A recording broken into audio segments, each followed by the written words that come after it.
कोशिश करूँगा 7-8-10 मिनट। लेकिन एक तो यहाँ आप बातचीत करो, आप हैदराबाद आओ या बैंगलोर जाओ या दिल्ली जाओ और सड़क पर जाओ तो लगेगा कि पैसा ही पैसा। बड़ी बड़ी गाड़ियाँ हैं, बड़ी, हाँ है भी, बड़ी बड़ी गाड़ियाँ हैं बहुत। एक कॉफ़ी पीने के लिए लोग 300 रुपया खर्च करते हैं एक कॉफ़ी पर और बैठते हैं नवयुवक पता नहीं कैसे कहाँ से।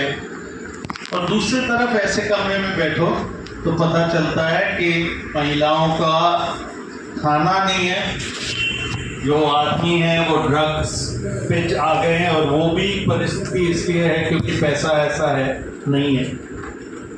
तो हम एक सच में एक बढ़ता हुआ, और इसीलिए नरेगा दबते जा रहा है, नरेगा दबते जा रहा है क्योंकि वो एक वर्ग बंद करना चाहता है अपने कान।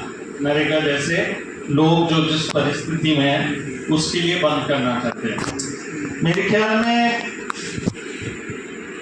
सीधा मैं इसमें आऊँगा, ये बात सही है, सबको पता है कि जब नरेगा चालू हुआ था थोड़ा ठीक था, ऐसा नहीं कि दुनिया बदल, हम तो ज़्यादा सोच रहे थे 100 दिन से चालू करेंगे, 200 दिन आएगा, 250 दिन आएगा, कुछ वेजेस को आगे बढ़ाएंगे, कम होते गया। लेकिन नरेगा आज भी बंद हो जाए तो ये परिस्थिति, आप बंगाल जाके देख लो जहाँ नरेगा बंद हो, तब समझ में आएगा कि आज इसके आधा अधूरा स्थिति में भी कितना इम्पोर्टेंस। ये नहीं हो तो वेजेस बिल्कुल गिर ले। जो आप कह रहे थे कि लोगों को ऑटो के साथ दूर दूर तक जाना है काम ढूंढने के लिए, क्योंकि काम नहीं, पूरा खेतों में भी मशीन ले आए और काम नहीं है लोगों के लिए, और कुछ लोगों के लिए काम है तो वो एक बिल्कुल अलग वर्ग जिसके लिए काम है। और लोगों को अपने घर छोड़ के, बच्चों को ले जाके, वो जो नरेगा ने डिस्ट्रेस एम्प्लॉयमेंट रोक दिया, डिस्ट्रेस माइग्रेशन रोक दिया, वो वापस चालू हो गया। बंगाल की इतनी जगह में जाके देख लो, हमारे ही दोस्तों ने जाके देखा है, स्टडीज किया है, समझ में आता है। तो नरेगा का बड़ा काम क्या था? इतना नहीं कि वो 15 करोड़ लोगों को काम मिला, वो है, लेकिन उन्होंने, नरेगा ने वेजेस को बढ़ाया।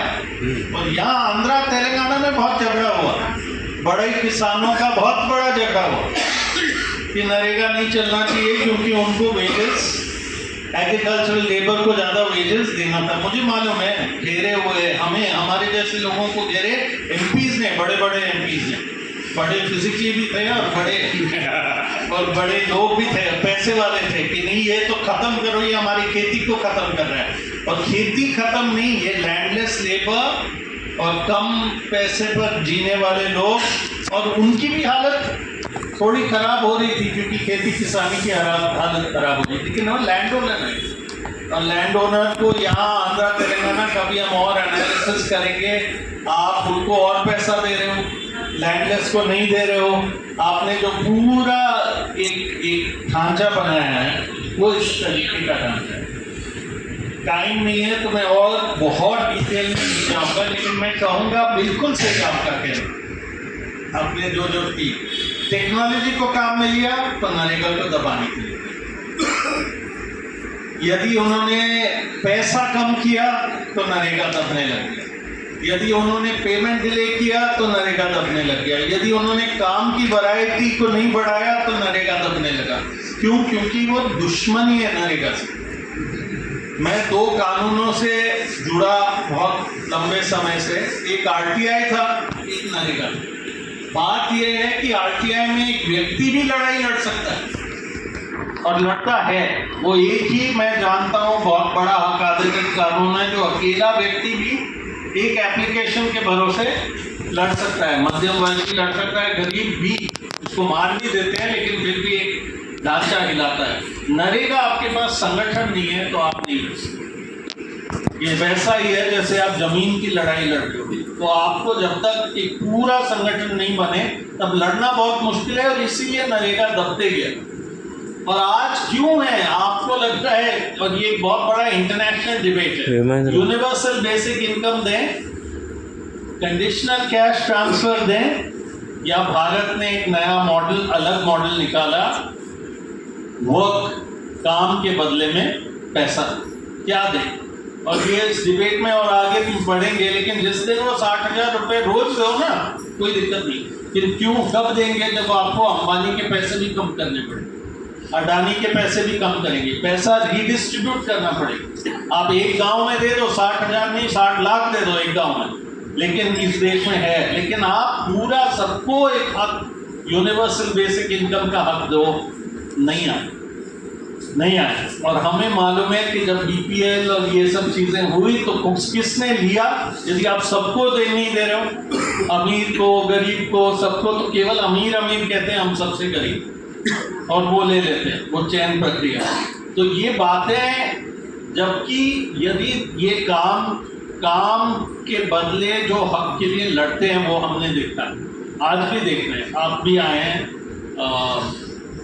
शंकर गारू, कल्पना गारू आए हैं, वहाँ हमारे छोटे छोटे उम्र के यूनियन लीडर्स हैं, महिलाएं, राजस्थान जैसी जगह। और वहाँ जहाँ यूनियन है वो ताकत है, और वो ताकत घर के अंदर भी है, ताकत बाहर भी है, वीडियो ऑफिस से लड़ने की भी है।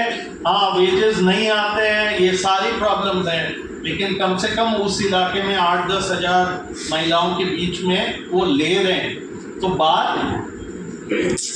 बात ये है कि हम लोगों को सोचना पड़ेगा कि हम केवल नरेगा से सेटिस्फाई तो नहीं हूँ, अभी तो कम दर्जा है, लेकिन राजस्थान में, और ये भी नहीं कि वो बहुत परफेक्टली चल रहा है, लेकिन एक ढांचा बना जो मैं बताना चाहता हूँ। वो शहरी रोजगार गारंटी का कानून चालू हुआ, ठीक से नहीं चल रहा है, लेकिन कम से कम हक बना, और ये नई सरकार उसको हटा नहीं पाई। तो यहाँ यदि हमें शहरों में भी 125 दिन 125 डेज, नरेगा में 25 दिन एक्स्ट्रा जोड़ा, तो 125 डेज काम करने वाले लोगों को 125 दिन, वो तो 200 दिन होना चाहिए, 300 होना चाहिए यदि आपको